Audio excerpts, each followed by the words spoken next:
ക്രിസ്തുനാഥനൻ സ്വന്തമായി തീർന്നു. ഉർവിയെ ജയിച്ച ക്രിസ്തുനാഥനൻ സ്വന്തമായി തീർന്നു. ഉയർത്തെഴുന്നേറ്റു.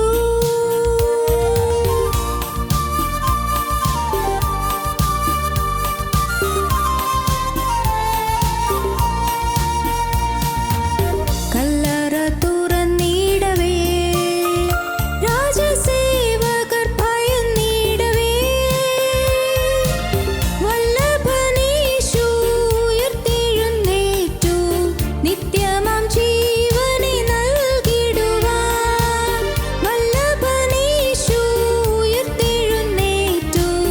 നിത്യമാം ജീവനെ നൽകിടുവാൻ ഉയർത്തെഴുന്നേറ്റു. ഹല്ലേലൂയ, ജയിച്ചെഴുന്നേറ്റു. ഉർവിയെ ജയിച്ച ക്രിസ്തുനാഥനൻ സ്വന്തമായി തീർന്നു. ഉയർത്തെഴുന്നേറ്റു.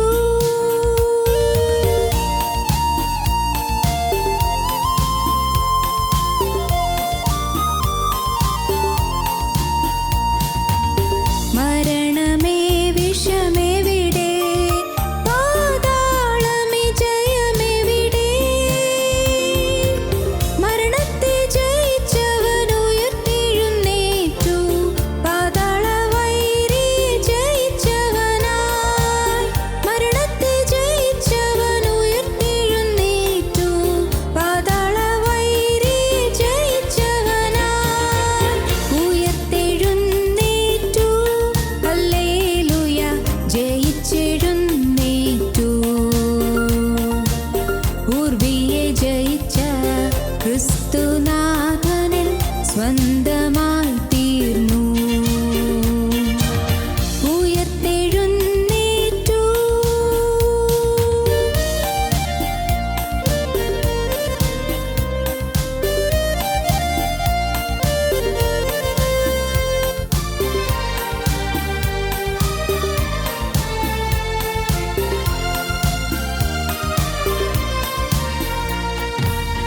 മരിച്ചവരുടെ ഇടയിൽ ജീവനാഥനെ തേടുകയോ? നീതിയിൻ അധിപതി ഉയർത്തെഴുന്നേറ്റു.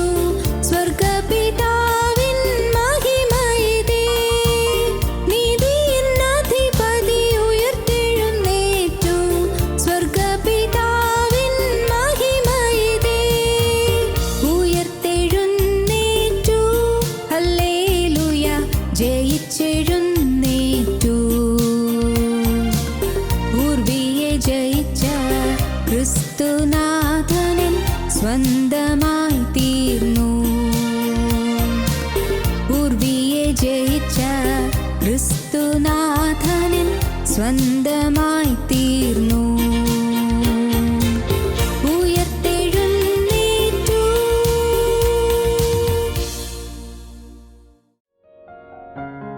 ഞങ്ങളും ക്രൂശിക്കപ്പെട്ട ക്രിസ്തുവിനെ പ്രസംഗിക്കുന്നു. ദൈവ തിരുനാമത്തിന് മഹത്വം ഉണ്ടാകട്ടെ. 68-ാം സങ്കീർത്തനം 15-ാം വാക്യം മുതൽ ബാശാൻ പർവ്വതം ദൈവത്തിൻ്റെ പർവ്വതമാകുന്നു. ബാശാൻ പർവ്വതം കൊടുമുടികളേറിയ പർവ്വതമാകുന്നു. കൊടുമുടികളേറിയ പർവ്വതങ്ങളെ, ദൈവം വസിപ്പാനിച്ഛിച്ചിരിക്കുന്ന പർവ്വതത്തെ നിങ്ങൾ സ്പർദ്ധിച്ചു നോക്കുന്നതെന്ത്? യഹോവ അതിലെന്നേക്കും വസിക്കും. ദൈവത്തിൻ്റെ രഥങ്ങൾ 1000-1000 കോടി കോടിയുമാകുന്നു. കർത്താവ് അവരുടെ ഇടയിൽ സീനായിൽ വിശുദ്ധ മന്ദിരത്തിൽ തന്നെ. നീ ഉയരത്തിലേക്ക് കയറി ബദ്ധന്മാരെ പിടിച്ചുകൊണ്ടുപോയി. യാഹെന്ന ദൈവം അവിടെ വസിക്കേണ്ടതിന് നീ മനുഷ്യരോട് മത്സരികളോട് തന്നെ കാഴ്ച വാങ്ങിയിരിക്കുന്നു. ദൈവത്തിന് സ്തോത്രം. മലയാളം വേദപുസ്തകം വായിച്ചാൽ മുഴുവനങ്ങ് മനസ്സിലാവുകയില്ല. അത് ലിവിങ് ബൈബിൾ അല്ലെങ്കിൽ ന്യൂ ഇംഗ്ലീഷ് വേർഷൻ ഏതെങ്കിലും വായിച്ചാലാണ് കുറച്ചുകൂടി നമുക്ക് അർത്ഥം ഗ്രഹിക്കാൻ പറ്റുന്നത്. ഇംഗ്ലീഷ് അറിയാവുന്നവർക്ക് അത് മനസ്സിലാകും. 68-ാം സങ്കീർത്തനം 15-ാം വാക്യം മുതലാണ്. 15-ാം വാക്യം മുതൽ, O mighty mountains in Bashan, O splendid many peaked ranges, O O mighty mountains in Bashan, O splendid many-peaked ranges, well, may you look with envy at Mount Zion, the mount where God has chosen to live forever. Surrounded by unnumbered chariots, the Lord moves on from Mount Sinai and comes to the holy temple high upon Mount Zion. He ascends the heights, leading many captives in his train. He receives gifts for men, even those who once were rebels. God will live among us here.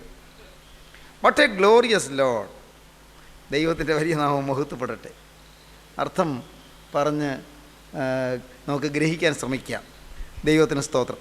Bashan പർവ്വതം, യഹോവയുടെ പർവ്വതങ്ങൾ എന്നുള്ളതാണ് നമ്മുടെ തുടരെയുള്ള ചിന്താവിഷയം. ഇന്ന് Bashan പർവ്വതത്തെക്കുറിച്ച് നമുക്കിപ്പോൾ ചിന്തിക്കാം. Bashan പർവ്വതം ദൈവത്തിൻ്റെ പർവ്വതമാകുന്നു. ബാശാൻ പർവ്വതം കൊടുമുടികളേറിയ പർവ്വതമാകുന്നു. ദൈവത്തിന് സ്തോത്രം. നാം തിരുവചനം വായിക്കുമ്പോൾ തിരുവചനത്തിൽ ഈ ബാശാൻ പർവ്വതത്തെക്കുറിച്ചുള്ള പ്രസ്താവന ഇവിടെ മാത്രമല്ല കാണുന്നത്. ആദ്യം അത് കാണുന്നത് യോശുവയുടെ പുസ്തകം 22-ാം അധ്യായത്തിൻ്റെ 7-ാം വാക്യത്തിലാണ്. യോശുവയുടെ പുസ്തകം 22-ാം അധ്യായത്തിൻ്റെ 7-ാം വാക്യത്തിൽ ബാശാൻ പർവ്വതത്തെക്കുറിച്ചുള്ള പ്രസ്താവന നമുക്ക് കാണാം. 7-ാം വാക്യം, മനശ്ശെയുടെ പാതിഗോത്രത്തിന് മോശ ബാശാനിൽ അവകാശം കൊടുത്തിരുന്നു. മറ്റേ പാതിഗോത്രത്തിന് യോർദാൻ നിക്കരെ പടിഞ്ഞാറ് അവരുടെ സഹോദരന്മാരുടെ ഇടയിൽ യോശുവ കൊടുത്തു. ദൈവത്തിന് സ്തോത്രം. മനശ്ശെയുടെ പാതിഗോത്രത്തിന് മോശ ബാശാനിൽ അവകാശം കൊടുത്തിരുന്നു. മോശ ഇസ്രായേൽ ജനത്തെ മരുഭൂമിയിൽ കൂടി നടത്തിയ പ്രവാചകനാണ്. മോശ ഇസ്രായേൽ ജനത്തെ മിസ്രയീമിൽ നിന്ന് പുറപ്പെടുവിക്കുവാൻ ദൈവം തൻ്റെ കരങ്ങളിൽ എടുത്ത പ്രവാചകനാണ്. മോശ മിസ്രയീം കൊട്ടാരത്തിൽ നിന്ന് ഇറങ്ങി ദൈവത്തിന് ശുശ്രൂഷയ്ക്കായി തന്നെ സമർപ്പിച്ച അനുഗ്രഹീത പുരുഷനായ പ്രവാചകനാണ്. മോശ മിസ്രയീമിലെ ഫറവോൻ്റെ അടിമത്തത്തിൽ നിന്ന് ജനത്തെ വിടർത്തി ചെങ്കടൽ കടത്തി സീനായി മരുഭൂമിയിൽ കൂടി ജനത്തെ നടത്തി ആ ജനത്തെ പാലും തേനും ഒഴുകുന്ന വാഗ്ദത്ത ദേശമായ കനാനിലേക്ക് എത്തിക്കുവാൻ ജനത്തെ നയിച്ച പ്രവാചകനാണ്. ദൈവത്തിന് സ്തോത്രം. ഈ മോശ ഈ ഭൂമിയിൽ നിന്ന് കടന്നു പോയതിന് ശേഷം പിന്നീട് ജനത്തെ നടത്തിയത് യോശുവയാണ്. നൂൻ്റെ മകനായ യോശുവയാണ് പിന്നീട് ജനത്തെ നടത്തിയത്. യോർദാനാറ് കടത്തി അവരെ കനാനിലെത്തിച്ചത്. എന്നാൽ യോർദാനാറ് കടത്തുന്നതിന് മുൻപ് ഈ ജനത്തിന് ആ മരുഭൂമിയുടെ അങ്ങേ അറ്റത്തെ ചെരുവിൽ യോർദാനാറ്റിനോടടുത്ത് കാദേശ് ബർന്നേയ്ക്കും അപ്പുറം ബാശാൻ പർവ്വതത്തിൻ്റെ അതിരിങ്കലുള്ള ദേശം യോശുവ മനശ്ശെ ഗോത്രത്തിലെ പാതിഗോത്രത്തിന് മനശ്ശെയുടെ പാതിഗോത്രത്തിന് കൊടുത്തു. ദൈവത്തിന് സ്തോത്രം. അതാണ് യോശുവയുടെ പുസ്തകം 22-ാം അധ്യായത്തിൽ നാം കാണുന്നത്.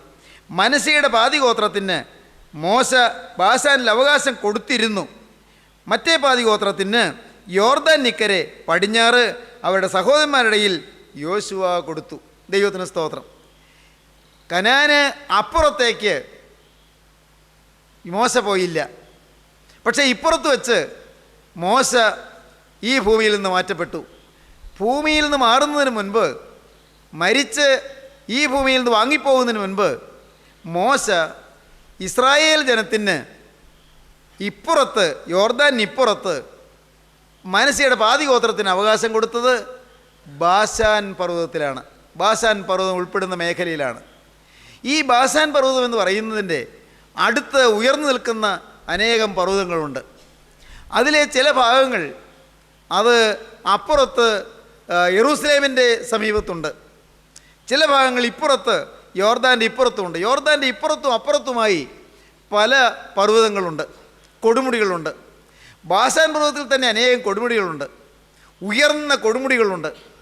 ഉയർന്ന കൊടുമുടികളുള്ള ബാശാൻ പർവ്വതത്തിന് അപ്പുറത്തെ സീനായി മലയോട് ഈ ബാശാൻ പർവ്വതത്തിന് അസൂയ തോന്നിയെന്നാണ് പറയുന്നത്. സീനായി പർവ്വതം യെറൂസലേമിലല്ല, സീനായി പർവ്വതം സീനായി മരുഭൂമിയിലാണ്. യഹോവ ഈ ബാശാൻ പർവ്വതത്തെയും തിരഞ്ഞെടുത്തത് തന്നെയാണ്. യഹോവ ബാശാൻ പർവ്വതത്തിൽ വസിക്കാൻ ഇച്ഛിച്ച പർവ്വതം തന്നെയാണ്. പക്ഷേ ദൈവം ഇറങ്ങിയത് സീനായി പർവ്വതത്തിലാണ്.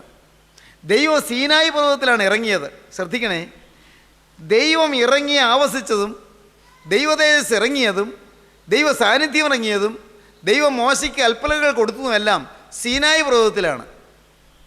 സീനായി പർവ്വതത്തിൽ ദൈവം ഇറങ്ങി ദൈവം മോശയോട് സംസാരിക്കുകയുണ്ടായി. ഈ സീനായി പർവ്വതത്തിൽ നിന്ന് അത്ര പെരുത്ത ദൂരെയല്ല ഈ ബാശാൻ പർവ്വതം. ബാശാൻ പർവ്വതം വാസ്തവത്തിൽ കൊടുമുടികൾ ഏറിയ പർവ്വതമാണ്. സ്വർഗത്തിലെ ദൈവം ഉയരത്തിൽ നിന്ന് ഇറങ്ങി വരുമ്പോൾ വാസ്തവത്തിൽ എന്നിലേക്കല്ലേ വരേണ്ടത്? ഞാനല്ലേ ഇത്തിരി ഉയർച്ചയുള്ളവൻ, എന്നിലേക്കല്ലേ വരേണ്ടത് എന്ന് ബാശാൻ പർവ്വതത്തിനൊരു ചിന്ത. അല്പം പ്രതിരൂപാത്മകമാണ്, സിംബോളിക്കാണ് ഈ കാര്യങ്ങളെല്ലാം. ദൈവത്തിന് സ്തോത്രം. അതെന്ന് പറഞ്ഞാൽ ഇത് ആലങ്കാരികമായി വലിയ അർത്ഥവ്യാപ്തിയുള്ള ഒരു ഭാഗമാണിത്. ഞാനത് മനസ്സിലാക്കി തരാൻ ശ്രമിക്കാം. ദൈവത്തിന് സ്തോത്രം. ഞാൻ ഈ ഭാഗങ്ങളെല്ലാം ധ്യാനിച്ചപ്പോൾ ഞാൻ രോമാഞ്ചം അണിഞ്ഞു പോയി. എന്താണ് ദൈവത്തിൻ്റെ വചനത്തിൻ്റെ ആഴം! ദൈവത്തിന് സ്തോത്രം. ലോകപ്രകാരം ഉയർന്നു നിൽക്കുന്ന ബാശാൻ പർവ്വതത്തിൽ യഹോവ ഇറങ്ങാതെ ദൈവം ഇറങ്ങിയത് മരുഭൂമിയുടെ മധ്യത്തിലുള്ളതായ സീനായി മലയിലാണ്. സീനായി പർവ്വതത്തിൽ ഇറങ്ങി. സഹോദരങ്ങളെ, സീനായി പർവ്വതത്തിൽ യഹോവ ഇറങ്ങിയപ്പോൾ അവിടെ തീ കാളി കത്തിക്കൊണ്ടിരുന്നു. ബാശാൻ പർവ്വതം നോക്കി എന്നൊക്കെ പറഞ്ഞാൽ നിങ്ങൾക്ക് ഇപ്പോൾ അത് ചിന്തിക്കാൻ പറ്റില്ല. പർവ്വതത്തിന് നോക്കാൻ പറ്റുമോ? പർവ്വതത്തിന് അസൂയപ്പെടാൻ പറ്റുമോ? അതേ പറഞ്ഞ സിംബോളിക് മീനിങ് ഉണ്ടെന്ന്. എല്ലാറ്റിനും ഉണ്ട് സിംബോളിക് മീനിങ്, എല്ലാറ്റിനും ഉണ്ട് ചില ആന്തരിക അർത്ഥങ്ങൾ. എന്നിലല്ലേ ഇറങ്ങേണ്ടത്? ഉയരത്തിലേക്ക് തലയെടുപ്പോടെ നിൽക്കുന്നത് ഞാനല്ലേ? തലയെടുപ്പുള്ളവൻ ഞാനല്ലേ കൊടുമുടികളേറിയ പർവ്വതം. ദൈവം പറയുകയാണ്, എന്താ പറഞ്ഞത്? ബാശാൻ പർവ്വതം കൊടുമുടികളേറിയ പർവ്വതമാകുന്നു. ആണ്. പക്ഷേ യഹോവ വസിപ്പാനിച്ചിരിക്കുന്ന പർവ്വതത്തെ നീ എന്താണ് സ്പർദ്ധിച്ചു നോക്കുന്നത്? 68-ാം സങ്കീർത്തനത്തിൽ അങ്ങനെയാണ് കണ്ടത്. യഹോവ വസിപ്പാനിച്ചിരിക്കുന്ന പർവ്വതത്തെ, അല്ലയോ ബാശാൻ പർവ്വതമേ, നീ എന്താണ് സ്പർദ്ധയോടെ നോക്കുന്നത്? സീനായി പർവ്വതത്തെയാണ് ദൈവം തിരഞ്ഞെടുത്തത്. ബാശാൻ പർവ്വതം കൊടുമുടികളേറിയ പർവ്വതമാകുന്നു. ബാശാൻ പർവ്വതം ദൈവത്തിൻ്റെ പർവ്വതവും ദൈവത്തിൻ്റെ സൃഷ്ടി തന്നെ. ദൈവം അതിനെ ചെറുതായി കാണുന്നില്ല. ദൈവം ബാശാൻ പർവ്വതത്തെയും ചെറുതായി കണ്ടിട്ടില്ല. ബാശാൻ പർവ്വതം ദൈവത്തിൻ്റെ പർവ്വതമാകുന്നു. ബാശാൻ പർവ്വതം കൊടുമുടികളേറിയ പർവ്വതമാകുന്നു. അല്ലയോ കൊടുമുടികളേറിയ പർവ്വതങ്ങളെ, നിങ്ങൾ ദൈവം വസിപ്പാനിച്ചിരിക്കുന്ന പർവ്വതമായ സീനായി മലയെ നിങ്ങൾ സ്പർദ്ധിച്ച് നോക്കുന്നതെന്ത്? സ്തോത്രം. നിങ്ങളെന്താണ് അസൂയയോടെ നോക്കുന്നത്? നിങ്ങളെന്താണ് വൈരാഗ്യത്തോടെ നോക്കുന്നത്? ദൈവത്തിൻ്റെ വലിയ നാമം മഹത്വപ്പെടട്ടെ. ഈ ഇസ്രായേൽ ജനത്തെ നടത്തുന്നവരിൽ നല്ല ചടുലമായി സംഭാഷണം ചെയ്യാൻ കഴിവുള്ളത് അഹരോനാണ്. മോശ വിക്കനാണ്. അത്ര വാക്ചാതുര്യമൊന്നും പാവം മോശയ്ക്കില്ല. 3 മാസം പിഞ്ചു കുഞ്ഞായിരിക്കുമ്പോൾ തന്നെ ജനിച്ച വീട്ടിൽ മോശ ഒന്ന് കരയാൻ പോലും അനുവാദമില്ലാത്തവനായിരുന്നു. കരഞ്ഞാൽ അമ്മ ഉടനെ വന്ന് വായു പൊത്തിപ്പിടിക്കും. കരഞ്ഞില്ലെന്നാണ് പറയുന്നത്.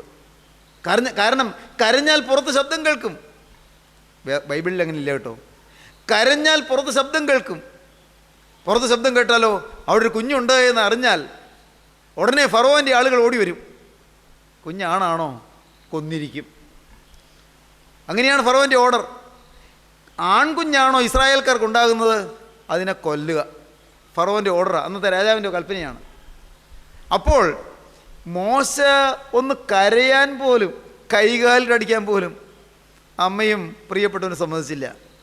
പാവം കൊച്ചു കരയാൻ തുടങ്ങുമ്പോഴത്തേക്കും വേഗം വന്ന് വായു പൊത്തിപ്പിടിക്കും, വീർപ്പ് മുട്ടി. അങ്ങനെയാണ് വിക്കനായി പോയതെന്നൊരു ഐതിഹ്യമുണ്ട്. സത്യമാണ്, എനിക്കറിയാൻ പാടില്ല. വിക്കനായിപ്പോയി പാവം. ഈ വിക്കനായ മോശയാണ് ദൈവം ഉപയോഗിച്ചത്. എന്നാൽ നല്ല വാക്ചാതുര്യമുള്ള, വാഗ്വൈഭവമുള്ള, നല്ല പ്രാപ്തിയുള്ള, തൻ്റെ ഇടമുള്ള അഹരോനെ ദൈവം അതിനുവേണ്ടി നിയോഗിച്ചില്ല. തന്നെയുമല്ല, ഒരു അവസരം വന്നപ്പോൾ നല്ലതുപോലെ പ്രതിഗാനം പാടി ജനത്തിന് നേതൃത്വം കൊടുത്ത് മിര്യാവിനെ ദൈവം ഉപയോഗിച്ചില്ല. അവർക്ക് വിനരസം വന്നതിൽ അത്ഭുതമില്ല, അവർക്ക് സ്പർദ്ധ വന്നതിൽ അത്ഭുതമില്ല. പ്രിയപ്പെട്ടവരെ, ആദിമകാല നൂറ്റാണ്ടുകളിൽ തന്നെ ഈ സ്പർദ്ധയും സ്ഥാനമോഹവും എല്ലാം ഉണ്ടായിരുന്നു. നോക്കൂ, യോഹന്നാൻ ശ്ലീഹ ലേഖനം എഴുതുമ്പോൾ കാലങ്ങൾക്ക് ശേഷം, ഇന്നേക്ക് ഏതാണ്ട് 2000-ലേറെ വർഷം മുൻപ് യോഹന്നാൻ ശ്ലീഹ ലേഖനം എഴുതുമ്പോൾ യോഹന്നാൻ്റെ 3-ാമത്തെ ലേഖനത്തിൽ നാം 3 കഥാപാത്രങ്ങൾ കാണുന്നുണ്ട്. ഒറ്റയ്ക്കൊരു അധ്യായം മാത്രമേ ഉള്ളൂ. 3 കഥാപാത്രങ്ങൾ. ഒന്ന് ഗായോസ്, വിരുന്നുകാരെ സൽക്കരിക്കുന്ന, ദൈവദാസന്മാരെ സ്വീകരിക്കുന്ന ഗായോസ്. 2 ദെമേത്രിയോസ്, ദൈവമക്കളെ ആദരിക്കുന്ന, ദൈവവേലയിൽ സഹകരിക്കുന്ന ദൈവദാസൻ. 3 ദിയത്രഫേസ്. ദിയത്രഫേസ് എന്താണെന്നറിയാമോ? ദിയത്രഫേസ് സഭയിൽ പ്രധാനിയാകുവാൻ ആഗ്രഹിക്കുന്നു. അപ്പോൾ എൻ്റെ ദൈവം എന്താണത്? യഹോ വസിപ്പാൻ നിശ്ചയിച്ചിരിക്കുന്ന പർവ്വതത്തെ സ്പർദ്ധിച്ചു നോക്കുകയാണ്. സഭയിൽ പ്രധാനിയാകുവാൻ ആഗ്രഹിക്കുന്നു, കൂട്ടായ്മയിൽ മുമ്പനാകാൻ ആഗ്രഹിക്കുന്നു. ഞാൻ കഴിഞ്ഞ ഒരവസരത്തിൽ പറഞ്ഞു, എന്താ ഇത്ര പേരുത്ത് കൂട്ടായ്മകൾ ഉണ്ടാകുന്നത്? എന്താണ്? എല്ലാവരും സുവിശേഷമല്ലേ പറയുന്നത്? എല്ലാവരും ക്രിസ്തുവിനല്ലേ പറയുന്നത്? പിന്നെ എന്താ അങ്ങോട്ടും ഇങ്ങോട്ടും ഈ മത്സരം? എന്തിനാ ഈ ഗ്രൂപ്പിസം? ദൈവമക്കൾക്ക് ഗ്രൂപ്പിസം എന്തിനാ? അങ്ങോട്ട് പോകരുതട്ടോ, അങ്ങോട്ട് പോകരുതട്ടോ, എന്തിനത്? ദൈവത്തിന് സ്തോത്രം സഹോദരങ്ങളെ. കാരണം അതാണ്, ഒരാൾക്ക് അല്പം ഒരു കൃപ ലഭിച്ചു, അല്ലെങ്കിൽ വചനം കിട്ടി, ആ ആൾ ഉടനെ വേറൊരു കൂട്ടായ്മ തുടങ്ങി. വേറെ ആർക്കും കീഴ്പ്പെട്ടിരിക്കില്ല, ആർക്കും കീഴ്പ്പെട്ടിരിക്കില്ല. ഈ കൂട്ടായ്മകളിൽ തന്നെ ഭിന്നതയുണ്ടാകുന്നതിൻ്റെ പിന്നിൽ സ്ഥാനമോഹവും അധികാരമോഹവും എല്ലാം ഉണ്ട്. ഇതെല്ലാം മാനുഷിക ജഡ സ്വഭാവമാണ്, പഴയ മനുഷ്യൻ്റെ സ്വഭാവമാണ്. ഈ ദിയത്രഫേസ് എന്ത് ചെയ്തു എന്നോ, ഞാൻ സാന്ദർഭികമായിട്ട് പറയട്ടെ, അല്പം വിശദീകരിക്കേണ്ട കാര്യമുണ്ട്. ദിയത്രഫേസ് യോഹന്നാൻ്റെ 3-ാമത്തെ ലേഖനം, ഒരു അധ്യായം മാത്രമുള്ള ആ ലേഖനത്തിൽ അവസാനത്തോടടുത്ത് 9-ാം വാക്യം, സഭയ്ക്ക് ഞാൻ ഒന്ന് എഴുതിയിരുന്നു. അപ്പോസ്തലനായ വൃദ്ധനായ യോഹന്നാൻ ഗായോസിനുള്ള എഴുത്താണ് 3-ാമത്തെ ലേഖനം. ഗായോസിനുള്ള പേഴ്സണൽ ലെറ്റർ, പ്രൈവറ്റ് ലെറ്റർ. അതിൽ പറയുക, സഭയ്ക്ക് ഞാനൊന്ന് എഴുതിയിരുന്നു, എങ്കിലും അവരിൽ പ്രധാനിയാകുവാൻ ആഗ്രഹിക്കുന്ന ദിയത്രഫേസ് ഞങ്ങളെ കൂട്ടാക്കുന്നില്ല. ഞങ്ങൾ സഭയെ നയിക്കാനും നടത്താനും ദൈവം തമ്പുരാൻ നിയോഗിച്ച് ദൈവം ഞങ്ങൾ ഇറങ്ങി നിൽക്കുന്ന ഞങ്ങളെ, എന്ന് വെച്ചാൽ യോഹന്നാൻ ശ്ലീഹ ഉൾപ്പെടെയുള്ള അനുഗ്രഹീതരായ അപ്പോസ്തലന്മാരെ ഞങ്ങളെ കൂട്ടാക്കുന്നില്ല. ആര്? ദിയത്രഫേസ്. ദിയത്രഫേസും കൂട്ടായ്മയിലുള്ള ഒരാൾ തന്നെയാണ്. അന്നത്തെ ആ പ്രാദേശിക സഭയിലുള്ള ഒരാൾ തന്നെയാണ്. അവരിൽ പ്രധാനിയാകുവാൻ ആഗ്രഹിക്കുന്ന ദിയത്രഫേസ് ഞങ്ങളെ കൂട്ടാക്കുന്നില്ല. അതുകൊണ്ട് ഞാൻ വന്നാൽ, ഞാൻ നിങ്ങളുടെ അടുക്കൽ ഒന്ന് വരാൻ ഉദ്ദേശിക്കുന്നുണ്ട്. ആ സഭയിലേക്ക് ഒരു വിസിറ്റിനെ ഞാൻ ആഗ്രഹിക്കുന്നുണ്ട്. ഞാൻ വന്നാൽ അവൻ ഞങ്ങളെ ദുർവാക്ക് പറഞ്ഞ് ശകാരിച്ചുകൊണ്ട് ചെയ്യുന്ന പ്രവൃത്തി അവന് ഓർമ്മ വരുത്തും. അവൻ ഞങ്ങളെ ദുർവാക്ക് പറഞ്ഞ് ശകാരിച്ചുകൊണ്ട് ചെയ്യുന്ന പ്രവൃത്തി അവനെ ഓർമ്മ വരുത്തും. അവനങ്ങനെ ചെയ്യുന്നത് പോരാ, ദുർവാക്ക് പറഞ്ഞ് ശകാരിക്കുന്നത് മാത്രമല്ല, അപ്പോസ്തലന്മാരെക്കുറിച്ച് ദുർവാക്ക്, ഇല്ലാത്ത ചീത്ത വാക്കുകൾ പറഞ്ഞ് ശകാരിക്കുക മാത്രമല്ല, ചീത്ത വാക്കുകൾ പറഞ്ഞ് പരസ്യപ്പെടുത്തുക മാത്രമല്ല, അവനങ്ങനെ ചെയ്യുന്നത് പോരായെന്ന് വെച്ച് സഹോദരന്മാരെ കൈക്കൊള്ളാതിരിക്കുന്നത് മാത്രമല്ല, ദൈവമക്കളായിട്ട് ആര് വന്നാലും അവരെ കൈക്കൊള്ളില്ല. അവരെ കൈക്കൊള്ളാതിരിക്കുന്നത് മാത്രമല്ല, അതിന് മനസ്സുള്ളവരെ വിരോധിക്കുകയും സഭയിൽ നിന്ന് പുറത്താക്കുകയും ചെയ്യുന്നു. അവനുള്ള ആ അധികാരം ഉപയോഗിച്ച്, അവനുള്ളതായ തൻ്റെ ഇടം ഉപയോഗിച്ച് ദൈവമക്കളെ, അവനോട് വിധേയപ്പെടാത്ത ദൈവമക്കളെ എല്ലാം, അവന് സ്തുതി പാടാത്ത ദൈവമക്കളെയൊക്കെ അവൻ ഒറ്റപ്പെടുത്തുന്നു, അവരെ അവൻ കോർണർ ചെയ്യുന്നു. ഈ ദിയത്രഫേസ് അവിടെ സഭയിൽ അങ്ങനെ അവിടെ ഒരു ഭിന്നത ഉണ്ടാക്കുന്നു. ദൈവത്തിന് സ്തോത്രം, ദൈവത്തിൻ്റെ വലിയ നാമം മഹത്വപ്പെടട്ടെ. ഞാൻ ലിവിങ് ബൈബിൾ വായിച്ചപ്പോൾ ഞാൻ അല്പം ഞെട്ടിപ്പോയി ആ വാക്കുകൾ ഇംഗ്ലീഷിൽ. I sent a brief letter to the church about this, but proud Diotrephes, അഹങ്കാരിയായ ദിയത്രഫേസ്, who loves to push himself forward as the leader of the Christians there, അവിടെയുള്ള ക്രിസ്ത്യാനികളുടെ ലീഡറാകാൻ തന്നെ പുഷ് ഫോർവേഡ് ചെയ്യുന്ന, മുൻപിലേക്ക് തള്ളി നീക്കുന്ന, തന്നെ ഉയർത്താൻ ആഗ്രഹിക്കുന്ന അഹങ്കാരിയായ ദിയത്രഫേസ് does not admit my authority over him and refuses to listen to me. ജനത്തിൻ്റെ മേൽ ദൈവം എനിക്ക് തന്നിരിക്കുന്ന അതോറിറ്റിയെ അവൻ അഡ്മിറ്റ് ചെയ്യുന്നില്ല, അവൻ അംഗീകരിക്കുന്നില്ല. Does not admit my authority over him. അവൻ്റെ മേലും എനിക്ക് ദൈവം ഒരു അധികാരം തന്നിട്ടുണ്ട്, പക്ഷേ അവൻ ആ അധികാരത്തിന് കീഴ്പ്പെടുന്നില്ല. And refuses to listen to me. ഞാൻ പറയുന്നത് കേൾക്കാൻ അവന് ഇഷ്ടമില്ല, അവനത് നിരസിക്കുന്നു. വെൻ ഐ കം, ഞാൻ ആ ദേശത്ത് വരുമ്പോൾ, I will tell you some of the things he is doing. ഞാൻ ചില കാര്യങ്ങൾ, അവൻ ചെയ്യുന്ന ചില കാര്യങ്ങൾ, I will tell you some of the things he is doing. അവൻ ചെയ്യുന്ന ചില കാര്യങ്ങൾ ഞാൻ നിങ്ങളോട് പറയാം. And what wicked things is saying would be. എന്നെക്കുറിച്ച് എന്തെല്ലാം വിക്കറ്റ് തിങ്സാണ് അവൻ പറയുന്നത്, എന്തെല്ലാം മോശമായ കാര്യങ്ങളാണ് അവൻ പറയുന്നത്. What wicked things he is saying about me. ഈ വൃദ്ധനായ എന്നെക്കുറിച്ച് എന്തെല്ലാമാണ് അവൻ പറയുന്നത്, ഈ വയസ്സനായ പാവം ശ്ലീഹായെക്കുറിച്ച് എന്തെല്ലാമാണ് അവൻ പറയുന്നത്. When I come, I will tell you some of the things he is doing and what wicked things he is saying about me and what insulting language he is using. What insulting language he is using. അവൻ ഉപയോഗിക്കുന്ന അപമാനിക്കുന്ന വാക്കുകൾ, insult ചെയ്യുന്ന വാക്കുകൾ എന്തെല്ലാമാണ് അവൻ ഉപയോഗിക്കുന്നത്. സ്തോത്രം. He not only refuses to welcome the missionary travelers himself. അവൻ അവിടെ വരെ ചെല്ലുന്ന മിഷണറിയാരായി പ്രവർത്തിക്കുന്ന അങ്ങനെ യാത്ര ചെയ്ത് ചെല്ലുന്ന ദൈവമക്കളെ അവൻ അവർ സ്വീകരിക്കാതിരിക്കുന്നു എന്ന് മാത്രമല്ല, but tells others not to. അവൻ സ്വീകരിക്കുന്നില്ല, മറ്റുള്ളവരോട് ഇവരെ കൈക്കൊള്ളരുത് എന്ന് പറയുകയും ചെയ്യുന്നു. And when they do he tries to put them out of the church. അങ്ങനെ ചെയ്യുമ്പോൾ അവനൊരു സഭയിൽ നിന്ന് പുറത്താക്കുകയും ചെയ്യുന്നു. ദൈവത്തിൻ്റെ വലിയ നാമം മഹത്വപ്പെടട്ടെ. സഹോദരങ്ങളെ നോക്കൂ, ജീവനുള്ള ദൈവം വസിക്കുന്ന പർവ്വതത്തെ ബാശാൻ പർവ്വതം സ്പർദ്ധയോടെ നോക്കി. അതാണ് നാം കണ്ടത്. ദൈവത്തിൻ്റെ ആത്മാവ് അധിവസിക്കുന്നത് എവിടെയുണ്ടോ അതിനെ അഹങ്കാരമുള്ളവർ എപ്പോഴും എതിർക്കുകയും അതിനെ അവഗണിക്കുകയും അതിനെ ഏതെങ്കിലും തരത്തിൽ അപമാനിക്കാൻ ശ്രമിക്കുകയും ചെയ്തുകൊണ്ടിരിക്കും. അത് മനുഷ്യ സ്വഭാവമാണ്. മനുഷ്യനങ്ങനെ ചെയ്യുന്നു. ബാശാൻ പർവ്വതം കൊടുമുടികളേറിയ പർവ്വതമാകുന്നു. ദൈവത്തിന് സ്തോത്രം. ബാശാൻ പർവ്വതം കൊടുമുടികളേറിയ പർവ്വതമാണ്. അല്ലേ? എൻ്റെ കൈപ്പണിയല്ലേ, എൻ്റെ സൃഷ്ടിയല്ലേ? ദൈവം പറയുകയാണ്, എൻ്റെ സൃഷ്ടിയല്ലേ. ഈ ബാശാൻ പർവ്വതത്തെയും ഞാൻ മാനിക്കുന്നല്ലോ. ഞാനല്ലേ കൊടുമുടികൾ കൊടുത്തത്, ഞാനല്ലേ ഉയർച്ച കൊടുത്തത്, ഞാനല്ലേ ഈ കൊടുമുടികൾ ഉയരത്തിലേക്ക് തലയെടുപ്പോടെ നിൽക്കാൻ തലവൊക്കി നിൽക്കാൻ ഇടവരുത്തിയത്. ഞാൻ ആഗ്രഹിക്കുന്നതും ഞാൻ വളർത്തിക്കൊണ്ടുവരുന്നതും ഞാൻ അഭിമാനിക്കുന്നതുമായ പർവ്വതം തന്നെയാണ്. പക്ഷേ യഹോവ വസിപ്പനുസരിച്ചിരിക്കുന്ന പർവ്വതത്തെ നിങ്ങൾ സ്പർദ്ധിച്ചു നോക്കുന്നത് എന്ത്? 68 സങ്കീർത്തനം 15 വാക്യം. ബാശാൻ പർവ്വതം ദൈവത്തിൻ്റെ പർവ്വതമാകുന്നു, ബാശാൻ പർവ്വതം കൊടുമുടികളേറിയ പർവ്വതമാകുന്നു. കൊടുമുടികളേറിയ പർവ്വതങ്ങളെ, ധാരാളം കൃപാവരങ്ങളുള്ള പർവ്വതങ്ങളെ, നല്ല അനുഗ്രഹീതമായ ശുശ്രൂഷയുള്ള പർവ്വതങ്ങളെ, നിങ്ങളെന്താണ് യഹോവ വസിപ്പനുസരിക്കുന്ന പർവ്വതത്തെ നിങ്ങൾ സ്പർദ്ധയോടെ നോക്കുന്നത്?